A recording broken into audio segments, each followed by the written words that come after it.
അപ്പോൾ നേരത്തെ ഇവിടെ ചർച്ചയിൽ പങ്കെടുത്ത പാനലിസ്റ്റ് പറഞ്ഞ ഒരു കാര്യം, പാർലമെൻറ്റ് നിയമം പാസ്സാക്കിയാൽ അത് പാർലമെൻറ്റിൻ്റെ പ്രൊറോഗേറ്റീവാണ്. പാർലമെൻറ്റിന് എന്ത് നിയമം പാസ്സാക്കാൻ പറ്റുമോ?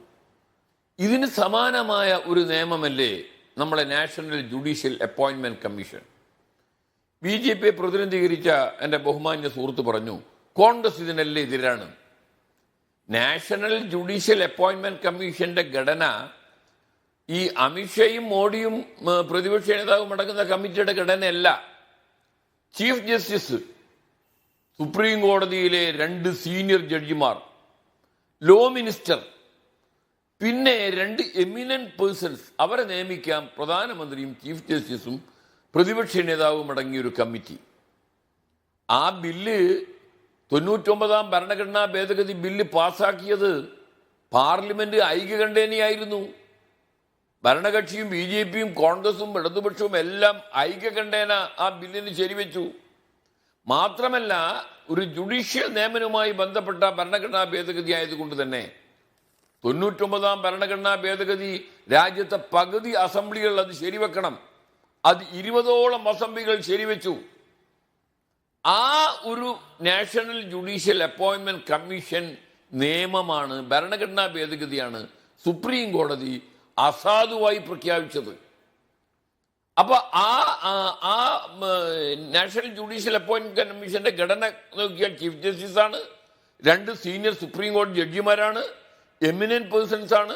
എമിനന്റ് പേഴ്സൺസിനെ നിയമിക്കുന്നതിൽ തന്നെ ചീഫ് ജസ്റ്റിസിന്റെ പങ്കാളിത്തമുണ്ട്. പക്ഷേ ഇവിടെ വെച്ചിരിക്കുന്ന ഈ 3 അംഗ സമിതി, ചൗധരി, പ്രതിപക്ഷ നേതാവായിരുന്ന ചൗധരി പറഞ്ഞില്ലേ, ഈ പ്രപ്പോസൽ അദ്ദേഹത്തെ അറിയിച്ചത് യോഗം ചേരുന്നതിന്റെ 10 മിനിറ്റ് മുമ്പാണ്. തെരഞ്ഞെടുപ്പ് കമ്മീഷൻ എന്ന് പറയുന്നത് ജുഡീഷ്യറിയെ പോലെ നിഷ്പക്ഷമായിരിക്കണം, യാതൊരു സംശയവുമില്ല. ഒരു ഭരണഘടനാ സ്ഥാപനം എന്ന നിലയിൽ തെരഞ്ഞെടുപ്പ് കമ്മീഷൻ എതിരായിട്ടാണ് ഈ അടുത്ത കാലത്ത് വന്നിരിക്കുന്ന ഒരുപാട് പരാതികൾ. മഹാരാഷ്ട്ര തെരഞ്ഞെടുപ്പിൽ എന്താണ് ഉണ്ടായത്? 73 നിയോജക മണ്ഡലങ്ങളിൽ മെഷീൻ റെക്കോർഡ് ചെയ്ത വോട്ടും പോൾഡ് വോട്ടും തമ്മിലുള്ള വ്യത്യാസത്തെക്കുറിച്ച് തെരഞ്ഞെടുപ്പ് കമ്മീഷന് മറുപടി പറയാൻ കഴിയില്ല. 22 നിയോജക മണ്ഡലത്തിൽ പോൾഡ് വോട്ടിനേക്കാൾ കൂടുതലാണ് അവിടെ ഉണ്ടാക്കിയിരിക്കുന്ന കണക്ക്. മാത്രമല്ല, 6 മണിക്ക് ശേഷം, പോളിംഗ് കഴിഞ്ഞതിന് ശേഷം 6 മണിക്ക് ശേഷം 75,000 വോട്ട് ചെയ്യാൻ വേണ്ടി 75 ലക്ഷം, അതാണ് ബോംബെ ഹൈക്കോടതിയിൽ പെൻഡിംഗ് ഉള്ള ഹർജിയിൽ ആരോപണമാണ് ഞാൻ പറയുന്നത്.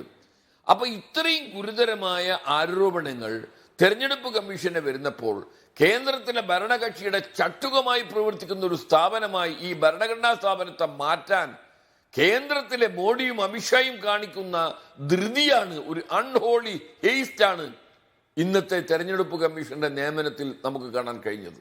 അതൊരു ബോണഫൈഡി ആയിട്ടുള്ള ഹേസ്റ്റ് അല്ല, അതൊരു മാലഫൈഡി ആയിട്ടുള്ള ഉദ്ദേശം വെച്ചുകൊണ്ട് മാത്രമാണ്.